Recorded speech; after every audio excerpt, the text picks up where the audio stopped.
All right. Well, welcome everyone to our webinar on Attainable, the Able Savings Plan, which is offered by MEFA and managed by Fidelity Investments. My name is Adam Hartwell. I am the Community Outreach Manager focused on the Attainable program here for MEFA, and I'm hoping that I can do my best to guide you on a general introduction to what this program is and how it can be used. I do want to remind everybody where all the settings are for Zoom. I know a lot of us have gotten very used to it, but I do encourage you to make sure you use the Q&A function to let me know about questions as we go through. I will try to answer some questions as I'm speaking, but I will make sure that I try and get to everyone's questions at the end as well. So, MEFA is the Massachusetts Educational Financing Authority. It is a state authority that was created in 1982 to help families plan, save, and pay for college and reach their financial goals. This is the reason why we were picked to be the sponsor for the ABLE program.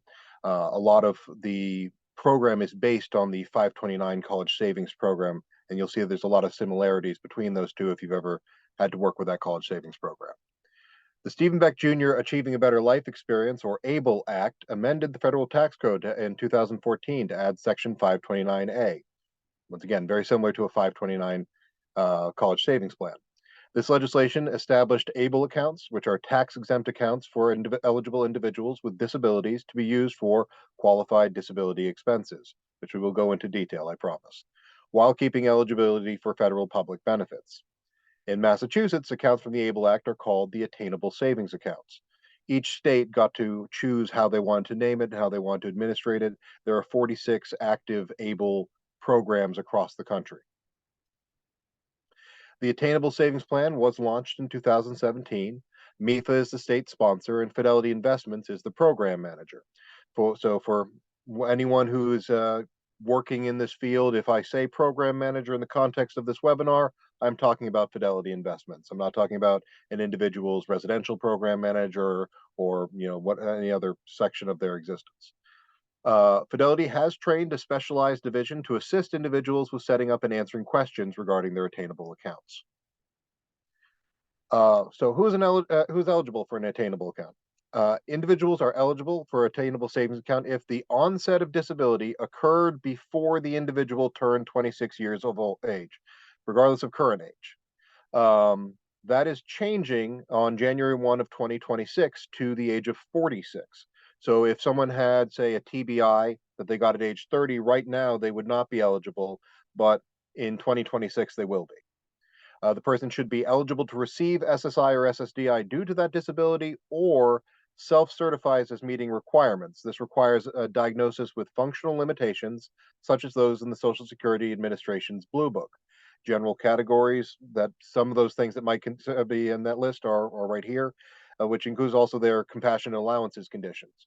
I like to have this list available because it goes beyond just developmental disability, but it's also severe respiratory disorders, it's long-term cancer recovery, it's CPTSD from military service. All of these things would make you eligible for opening an attainable account.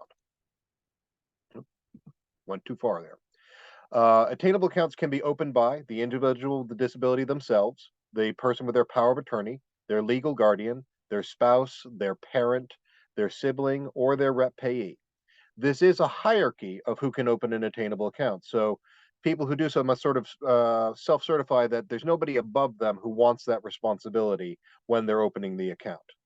We should always be considering that the designated beneficiary is the owner of the ABLE account. And that's important for when you're working with Fidelity. If they're asking you who owns the account, it's the individual with the disability, regardless of whether or not someone else has signature authority over it.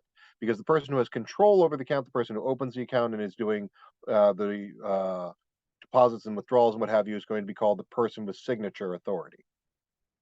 So you already have a question. Yes, you will be getting a copy of this PowerPoint emailed out to you at the end. Thank you. All right. What are qualified disability expenses for ABLE accounts? Qualified disability expenses are anything that falls in line with health, housing, education, transportation, assistive technology and assistive technology supports, employment training and supports, personal support services, which goes beyond just your community one-to-one, but also anyone who's providing you with legal advice, your accountant, people who are providing these support services to you that you might need, and basic living needs. This includes your rent and your groceries. This includes not just your car, but also your bus pass or your Uber. It will, if you're buying a augmentative communication app for your iPad, you can pay for that with your Able account as well. So there's a wide range of things that you can utilize these accounts for, which essentially runs down to anything that's not recreation. Um,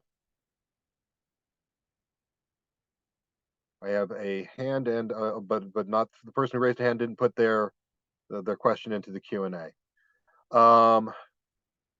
Cell phones and laptops, it's going to really depend on whether or what you have to think about. This has to be expenses that are going beyond the norm, generally speaking. You need to be able to justify it to the IRS at the end of the day, because I'm not an auditor.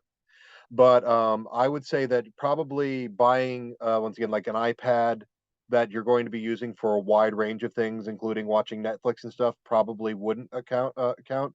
But buying the apps that are necessary for, task management, executive function assistance, or communication, those things would count. And a lot of those apps are hundreds of dollars. So, it's one of those, so you have to sort of make the balance happen. I can't say for certain how that would work, but that's sort of where my perspective on it would be.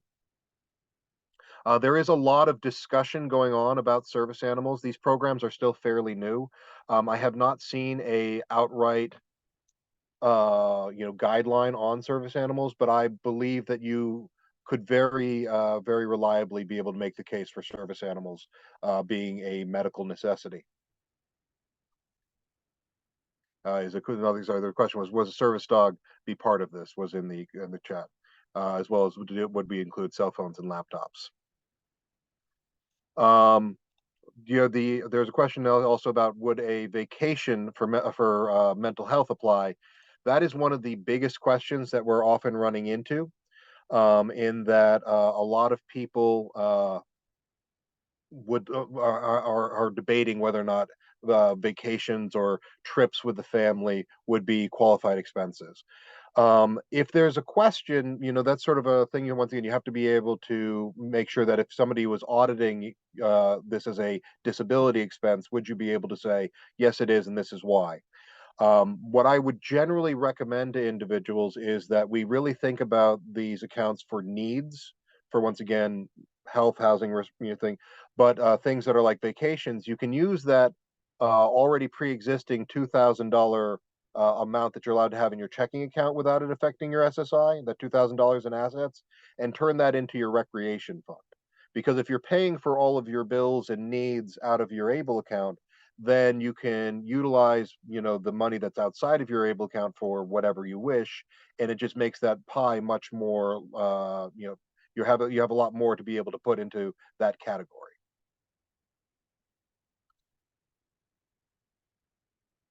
All right, let's see a lot of questions coming through here. I'm going to try and keep moving for a minute here, and then I'll try and do some more questions.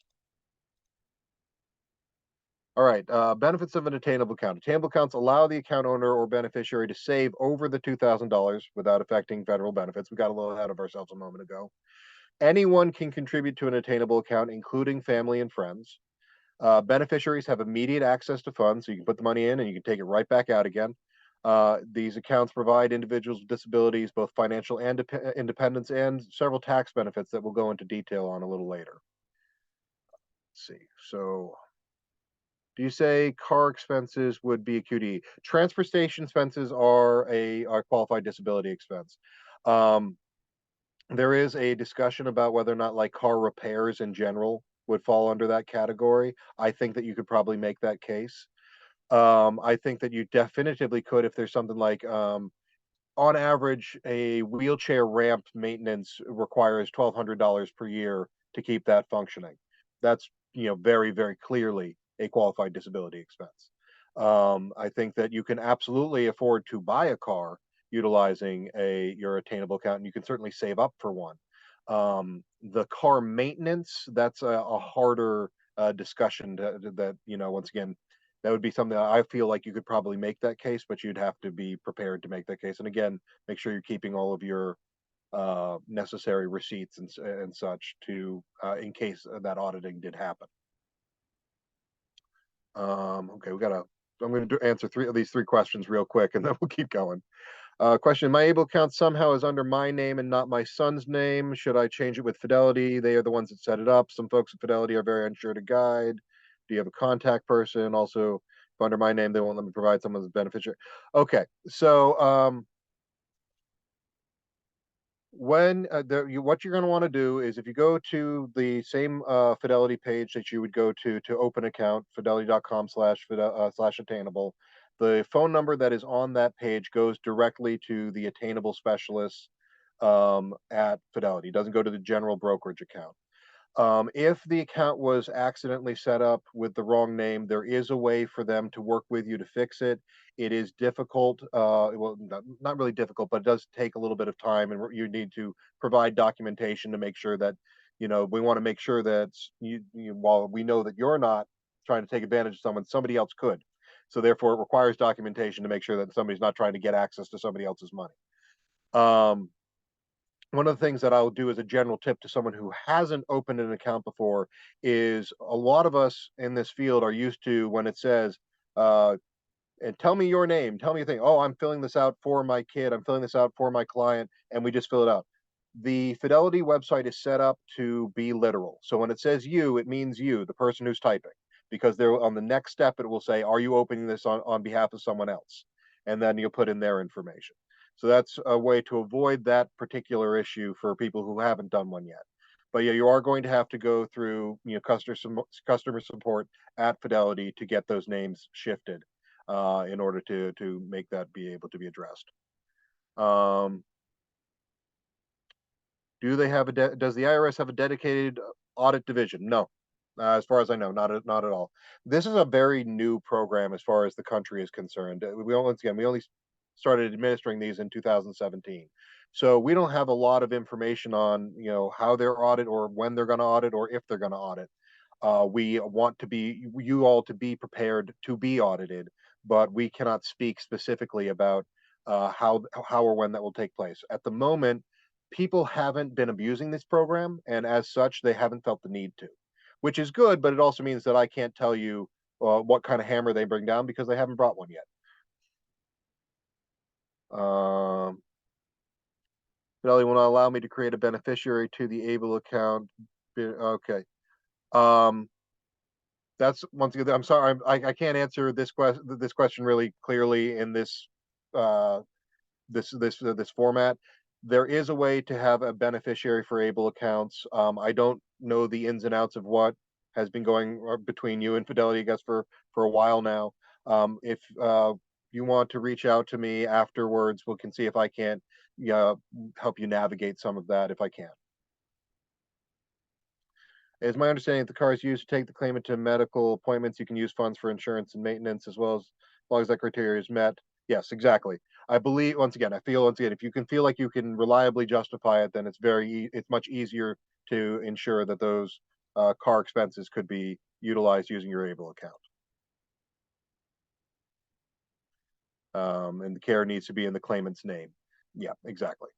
All right.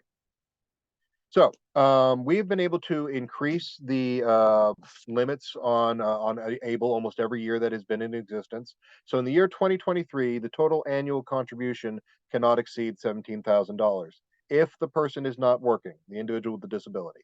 If that individual is employed, the beneficiary can contribute an additional $13,590 each year from earnings due to the Able to Work Act. So they are, in essence, able to contribute 30,590 into that account per year. The maximum account balance here in Massachusetts is $500,000. That changes for every single one of the programs across the country. Some of them are down to 200,000, and they all range up and down. We're near the top on that. SSI is not suspended until the account exceeds $100,000. So you're instead of having your SSI start being affected when you have $2,000 in your checking account, with this account you're allowed to have up to $100,000 before SSI gets affected. which means that even if you're only using it to, catch a little bit when you need to use it for spend downs, you're like, instead of doing a spend down and buying something useless, that just because we need to spend some money, we can put it in this for a need that we might have a little bit ways down the line. It can be a really good backstop for that. You cannot have an attainable account and a retirement account from your employer at the same time. There is legislation currently being considered to and being voted on to have employers be able to contribute to an attainable account instead of a retirement account. Additionally, due to the restrictions on the number of hours a person on SSI can work, a lot of us are very familiar with that 20-25 hour work week.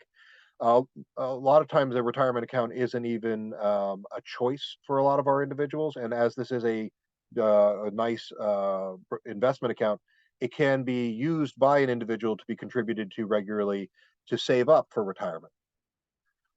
There is no annual account maintenance fee, but attainable accounts are investment accounts, so there are investment fees. This says 0.57% to 0.94% of assets. However, we just updated that. We were able to get that lower. I mean, literally just happened a couple days ago, and I don't have it memorized. I believe we're now down to like 0.24%. So, we continually try to improve this program. When you sign up for your attainable account, one of the things that you're going to want to have a choice already made will make your life much easier is what level of portfolio you want to select as part of setting up your account. You have the option of selecting anywhere from a money market account, money's just sort of going to sit there and do what it does, all the way up to a very aggressive account where you're really, putting a lot of eggs into the basket of the stock market. There are now actually, once again, this also was just updated at the same time a couple of days ago. We now have 9 options. So there's now another account that's very linked to the S&P 500 that people are really excited about that will be in that list as well. These are all municipal fund securities. They're subject to the market. I will not try to guess what the market will do. I can give you some historical examples about how these accounts tend to function, and I will, but I cannot possibly predict the future about what the stock market will do. You're allowed to change your portfolio level twice per calendar year. So you can say, oh, I want to be a little bit more aggressive for a couple months. Oh, no, I'm going to pull it back. But you can only do that twice per calendar year. A lot more information on that. You're going to want to go through Fidelity's website. They just updated it and put all new information just about this specific subject on there. After I do this slide, I'm going to answer a couple more questions because I see a bunch more popping up. Regular investments do add up over time. This chart is one that we like. It's based on historical data. I once again can't predict the future, but in general, if you were going for one of those middle of the range portfolios, that's the middle of this chart here is at 40. All this chart is all based on that 40-50% investment, middle of the portfolio range there. Put $100 a month in, do that for 20 years.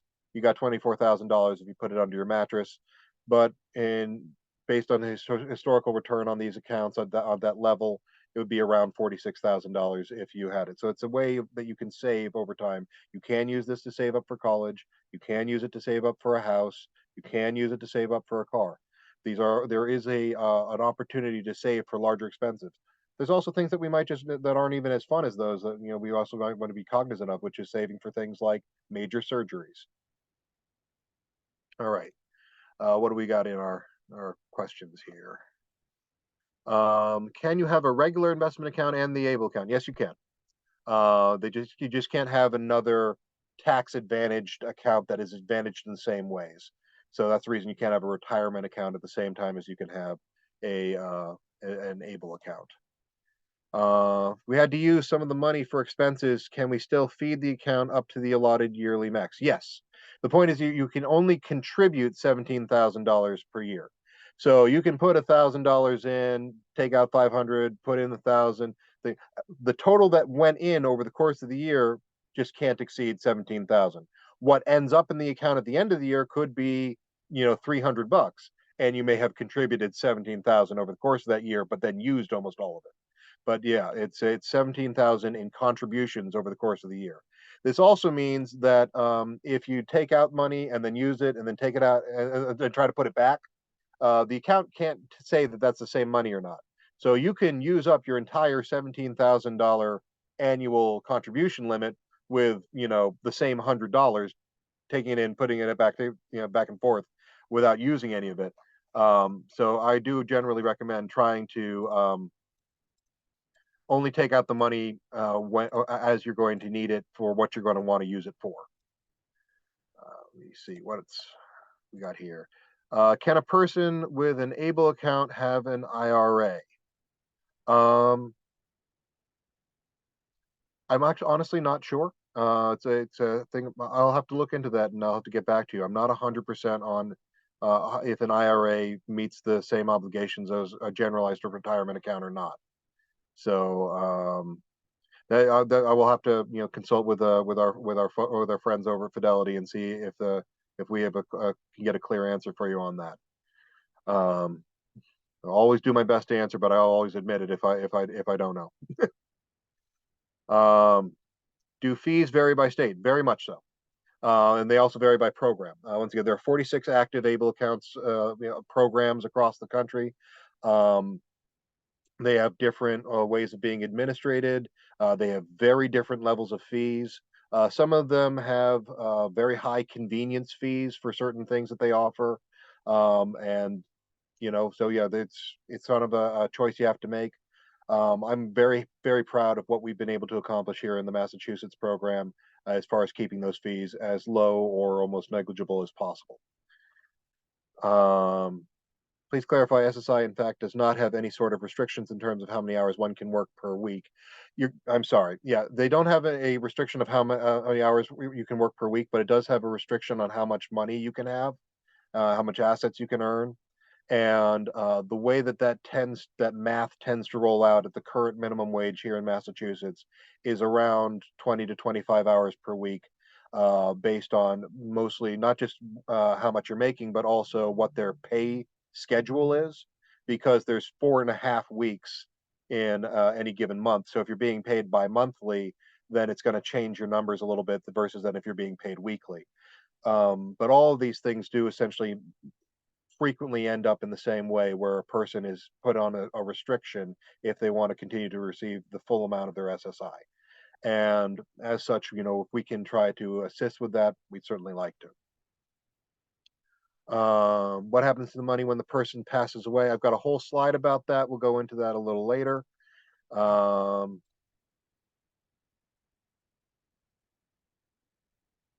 if the IRA is not part of the ABLE account and it can be turned into Caitlin is from the Social Security Administration. I appreciate that they're jumping in on that, and I'll absolutely take that answer. The IRA is not part of the ABLE account. It can be turned into cash. It will count part of the asset limit. So it seems it would be counted as part of the $2,000 asset limit, but it wouldn't count as part of the other account there. If I live in Massachusetts, must I go with Fidelity or can I go anywhere in the? You can open up an Enable account anywhere in the country you want. You can open one up in Ohio. You can open one up in Rhode Island. You can open one up in California. Um, over a significant portion of the accounts that we have here in Massachusetts actually come from other states because we have some of the highest limits, and people really appreciate how we're administering these accounts. If parents set up a special needs trust, should withdrawals transfers be placed in Able account if for specific expenses? This is actually a really great way of using these two programs in conjunction. You set up a special needs trust that has a significant amount of funds in it, and you set up an automatic dispensation into an Able account to be utilized for that person's needs, for their bills, for their rent, etc. And that ensures that money is going into a place, whereas if it went into a checking account, it starts counting against their assets. Or you could even do a little bit of both. You say, okay, we're going to drop $100, per week into a checking account for them to use for, having a life, going out to dinner, whatever. And we're going to drop, a different amount based on whatever their rent is, what have you, into their Able account to be used for their needs. And so this is a way where these things can be used together to enhance a person's generalized life satisfaction. Uh, I apologize, Caitlin. I thought misspoke that I said you're from the SS. I apologize. Very clear, and I apologize. That's on me. Everyone should understand that I made that error. Um, Is the process for removing a rep payee on the attainable account fairly easy? I was told it's not that simple for families. Um, Removing a rep payee in general, because a rep payee, you got to remember, is a Social Security Administration designation. Before ABLE accounts existed, it only applied to the monies that were coming from the Social Security Administration.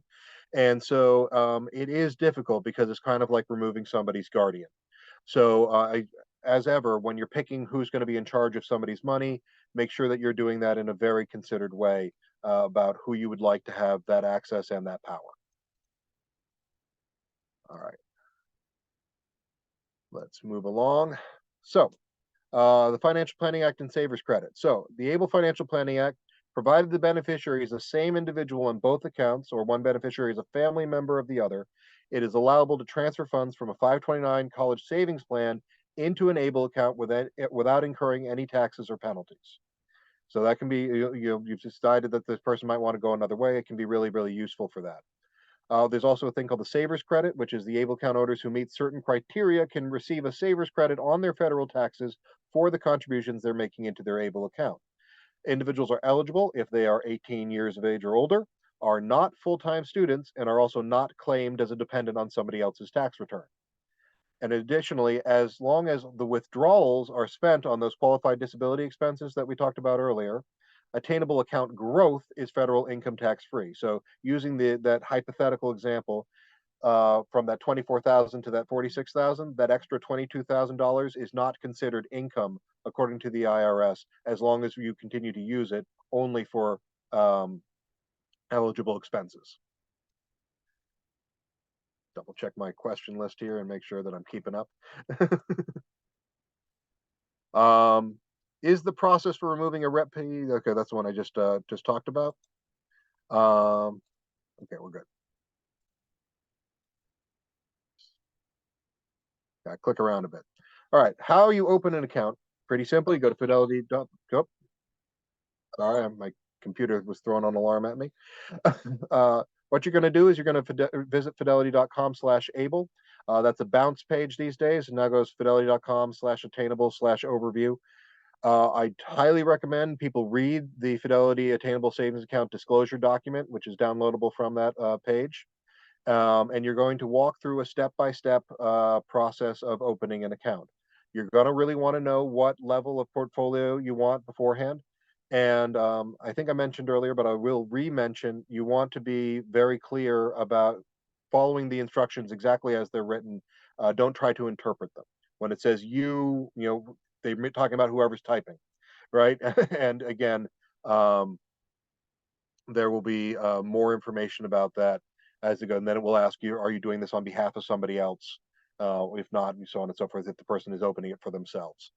Additionally, on this web page, once again, I think I mentioned this earlier, but I'll say it again. If you scroll down just a little bit, there is the phone number that goes directly to the Attainable Trained team at Fidelity, who can really help you walk through any questions you have about setting up the account.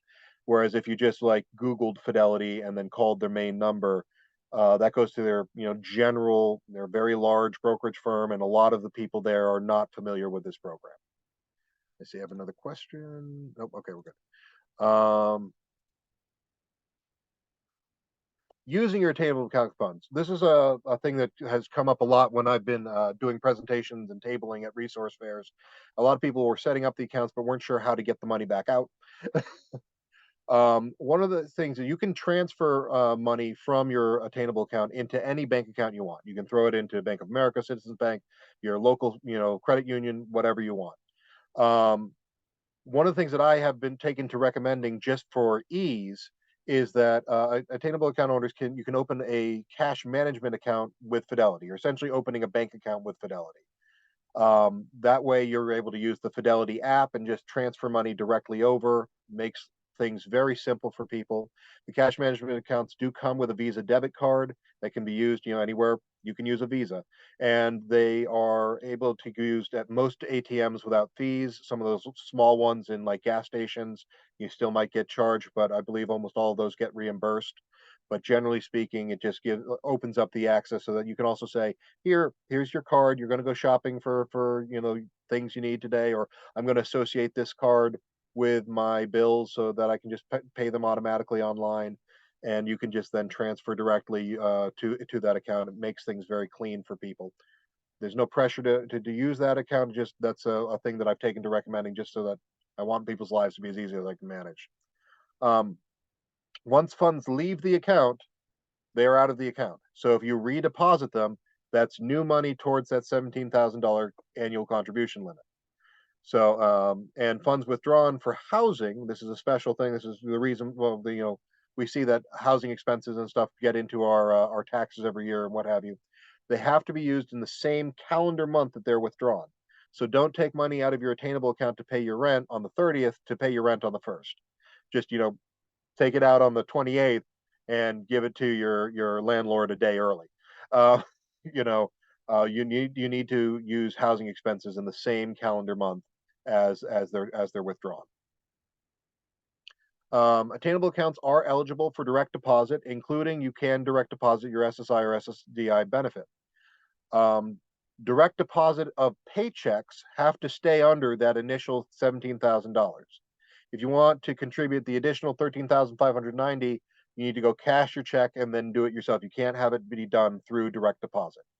I believe under current DOL standards, you're allowed to have your direct deposit go to up to 5 different places before HR gets mad at you. So you can have like half of your paycheck go to your able account and half of it go to your checking account, or however you might want to split things up.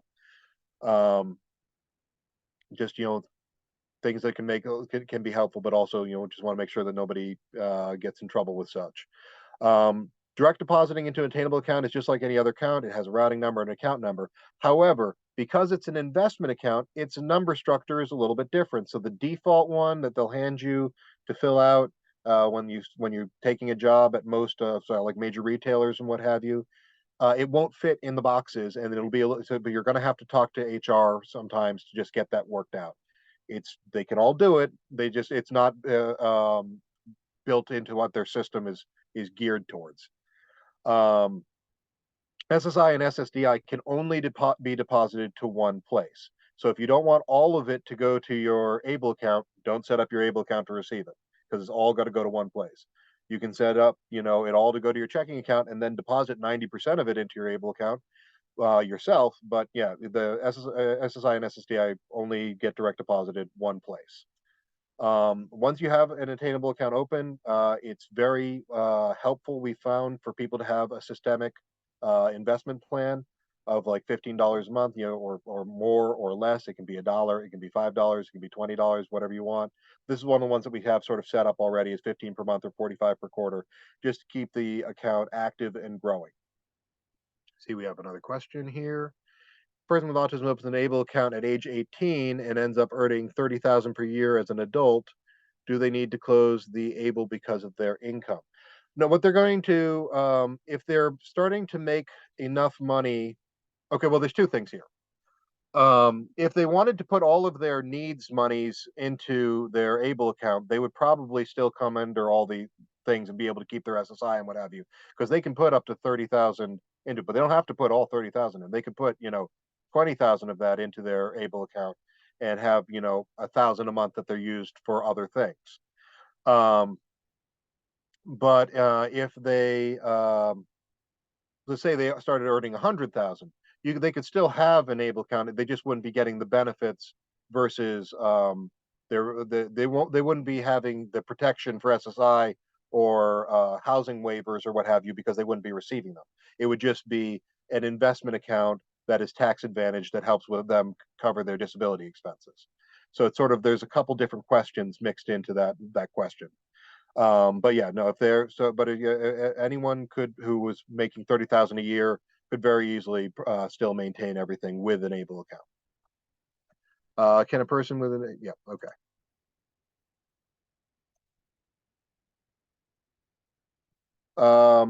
Distributions subject to taxations, taxes and fees. So if you withdraw money for a non-qualified disability expense, you might be subject to regular income taxes on, if you were spending that growth money. That, once again, if we're talking about that 24,000 to 46,000, if you were spending part of that extra 22,000 that you didn't get any taxes on yet, then the IRS, oh no, you now owe us income tax on it because you're not using it for what we protected it for.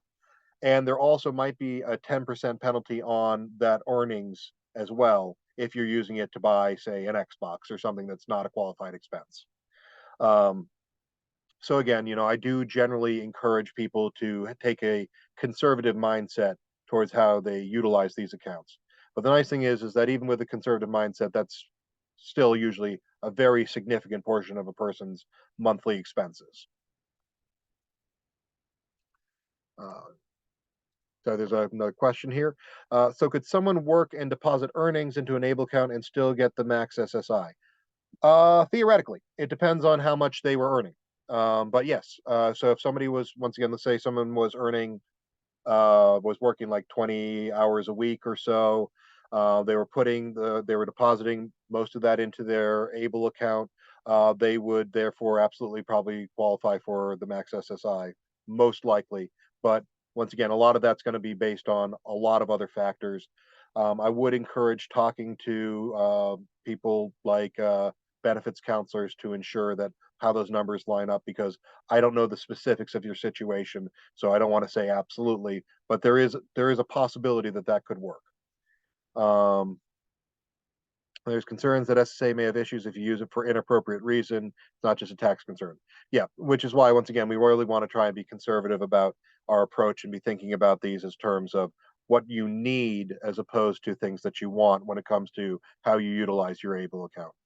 I will say that, when we've done meetings with state treasurers, a lot of people are using these for, just general like shopping trips to Walmart and the grocery store and going to McDonald's, you know, because food and necessities, once again, that's a very large portion of our income in general.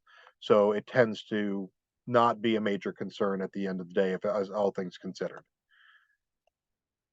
Um, Yeah, when I send the slides, you will make sure that you'll have all my contact information will be included there. There was a question somebody had needs to leave the webinar. I'm always very accessible, and also you'll see my contact information is sitting right above me right now, including that QR code. We'll give you my business card. Um, right. So one of the little pieces of minutia in those disclosure documents is a thing called third party access. I find this to be a very helpful thing, so I like folk to be know about it. The designated beneficiary, or or their PSA, whoever, if the beneficiary is the PSA, fine, but whoever the person who's in charge of the account can grant through filling out a form with Fidelity, someone like a registered investment advisor or somebody else in that person's life, a level of access to the account. This is called, third party authorization form. So you can say, this is, the program manager at the house needs to be able to know how much money they have in the account. Okay, so we can give them a level of, they can just see it, they can't do anything with it. Or I'm the PSA, but my son wants to start being the person who takes him shopping and does all that work with his brother. He takes him out, does all that. He's going to be starting to really start running the finances later on. I'm planning that person becoming the PSA. I'm going to give them full access to the account so that they can be in charge of it, but I'm going to still be the overarching authority. It might be, so there's a lot of different places where this might be helpful to someone. It's this account authority form. You're going to download it from fidelity.com. The exact same form used to give it to somebody is the same form you use to take it away. I do highly recommend, if you, after you send it to Fidelity, either direction, if you're either giving that authority or taking it away, you call them and make sure they got it. Because this is sort of like any very important document you might fax to somebody. You want to make sure that it's been received.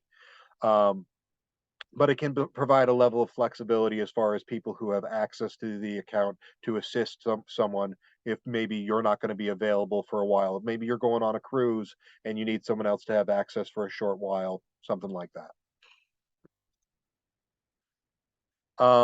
The beneficiary or PSA can assign a designated survivor in the event of their death, who will receive the balance of the account after all actions on the account have been completed.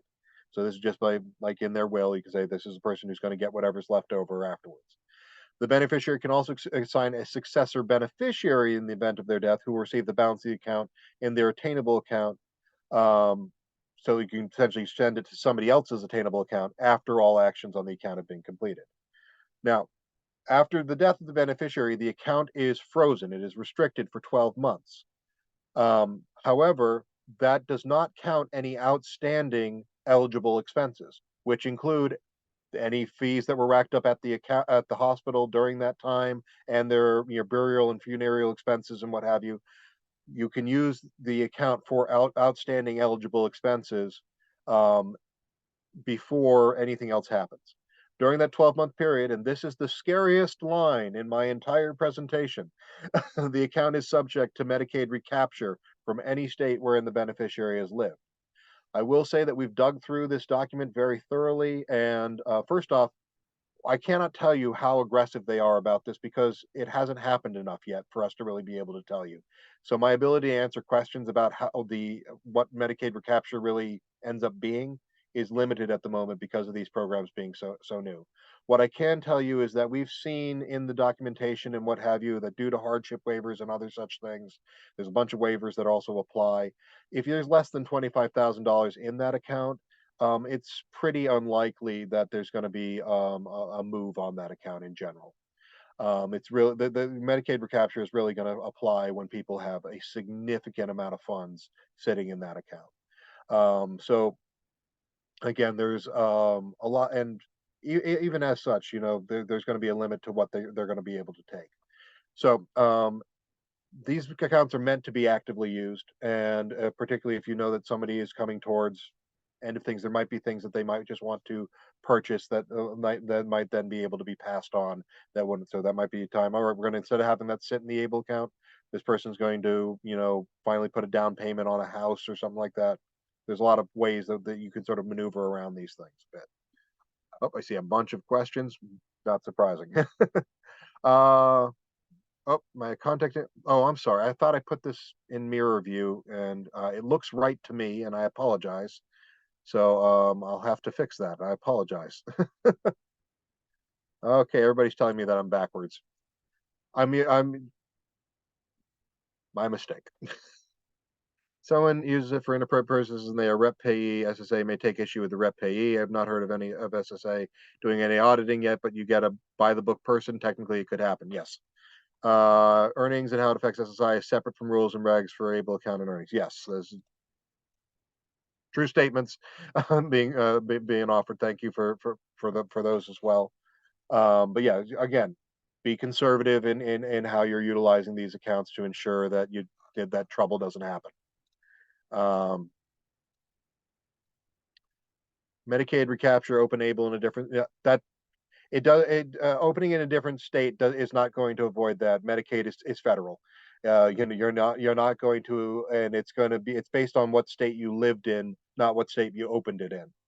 So, if you lived in Illinois for a while and then you moved to Maryland and then you moved to Massachusetts, all three of those can have the opportunity to consider if, hey, we paid for your health insurance for X number of years, we'd like some of that back.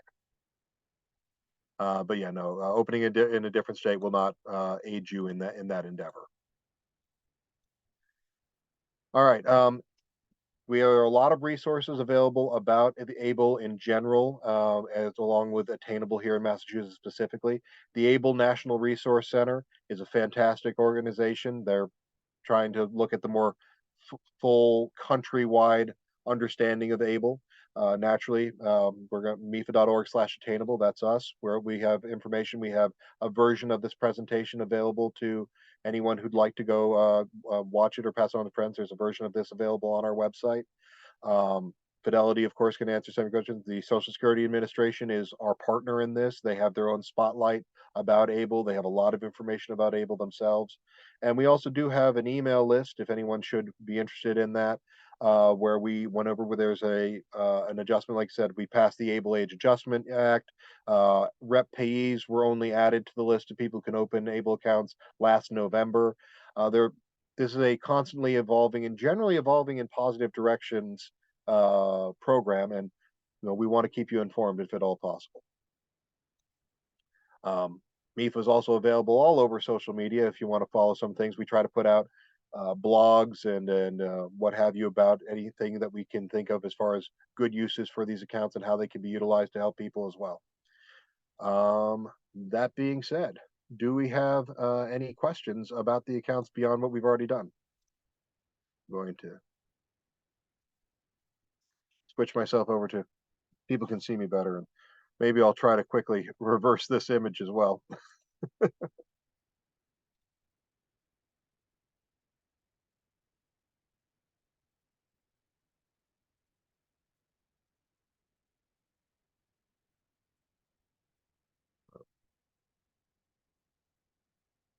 see here.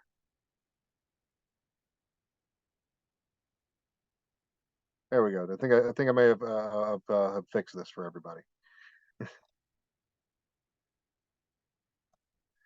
All right. Oh, thank you very much. I appreciate the compliment. I'm glad that the presentation was helpful. Um, I'll just throw a couple last little tidbits on here since I don't seem to have any additional questions yet. Oh, there's one more. Does 529 funds get traded? Yes, you can transfer a 529 fund into an ABLE account with no penalties or fees. One of the things that this was set up to do was to be able to make that available. Couple little notes that I just like to put out there is just to remind you that this is a account that was made to be a really helpful tool for a lot of folk. If you're in a residential program and you've ever had to run up against a spend down, instead of doing a spend down and buying that additional bedroom set, put the money here for a long-term need. Additionally, one of my favorite uses for an ABLE account is if an individual can save up enough money to cover 3 or 4 months worth of bills, all of their bills, which I know could take a little while. What that would give someone the opportunity to perhaps do is take a chance on themselves on whether or not they can work full time. Because if they're successful at working full time and they get Alpha SSI or whatever, then they have just this nice investment savings account that's sitting there waiting for them to use as they need to. But if they're not successful, they have the ability to cover all their bills while they get their SSI reinstated. And if that is done within 12 months, then you're probably going to be able to do it without significant issue. There is a sort of a 12-month grace period on going off of SSI and then saying, nope, I tried, and I can't handle it. But I say, in years past, I might have said a month or two. Um, due post COVID, I know SSA is extremely backed up, and so I say, 3, 4, 5, 6 months, you might be what you're going to need to really make sure that you can do it with confidence. But it is a way to sort of protect yourself as you're making that attempt to see if maybe you're ready for that step. We answered that. Let's see if there's other questions here. 529. Yep. Can both guardians be on the ABLE account for the owner? You need to sort of pick one primary individual, is how these are generally set up. Is that you're going to pick, one individual.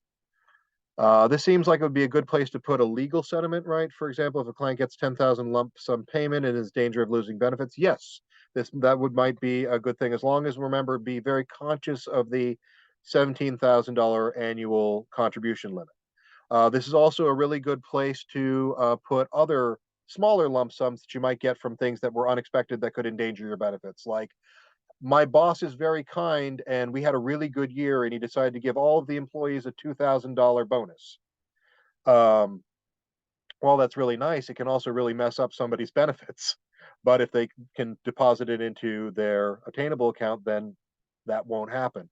Grandma wants to give me $5,000 towards me pursuing training or education in something that maybe I want to learn to be either, anything. I want to go to trade school or I want to learn a art or what have you.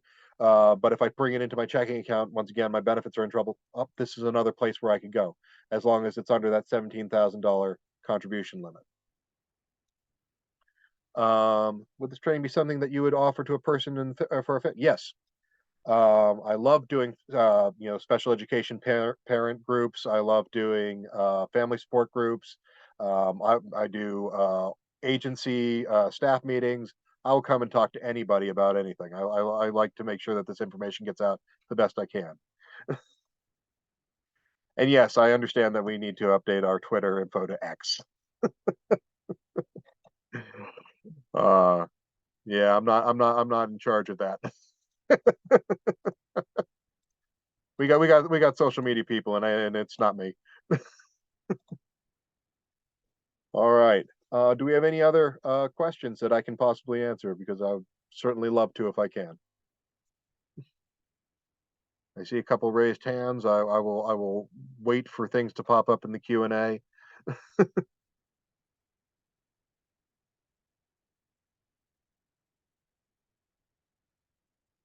think most of these we've answered. If anybody's wondering why I'm letting that IRA one sit up there, it's because I want to. It's my active reminder to make sure that I go hunt down that answer. I feel like we got a pretty clear answer, but I want to I want to double check on it.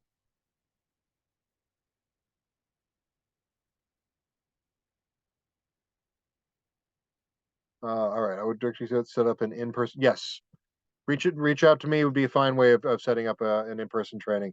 We also do have a on our website a event and webinar request form that's available that will also be sent to me with will have all the it's essentially what I would have to email back to you if you came to me directly, because that's how things get into the system for the company that I work for here, which essentially puts all your information in and says these are the days when that would work best for us for you to come and do a presentation. If you're are you free, can you do that? um, Actually, let me make life easy for everyone by putting that quickly into the chat. So there is a link now in the chat that will allow anyone to request me to come in and essentially distribute this information to the best of my ability. All right. What happens to whatever is left in the account after Medicaid recapture? Whatever your will would, what that individual's, I guess, will says, there, once again, as we said, you can set up a successor beneficiary, so it could go to somebody else's attainable account, or it could just be given to somebody. As this is the I died and I'm giving this to my niece or what have you. But yes, the money is that individual's money. So after Medicaid recapture and after paying any bills that you would like to pay with it, the money is distributable.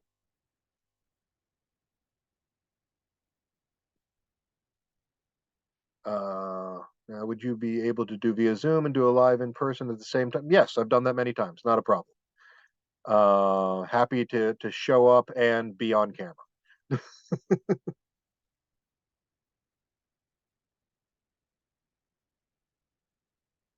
All right. Okay. I think that's all the questions. I want to thank everyone for your time and attention. I appreciate you all being here. I'll make sure that you all get a copy of our PowerPoint, and we look forward to working with you in the future. And do please reach out to me if there's anything I can do to aid or any questions I can answer. At the end of the day, I'm a human services professional who's doing this. I spent over 20 years doing direct support. It's important to me that we can continue to benefit this community as best I can. That being said, I hope you all have a wonderful afternoon. And again, thank you for your time.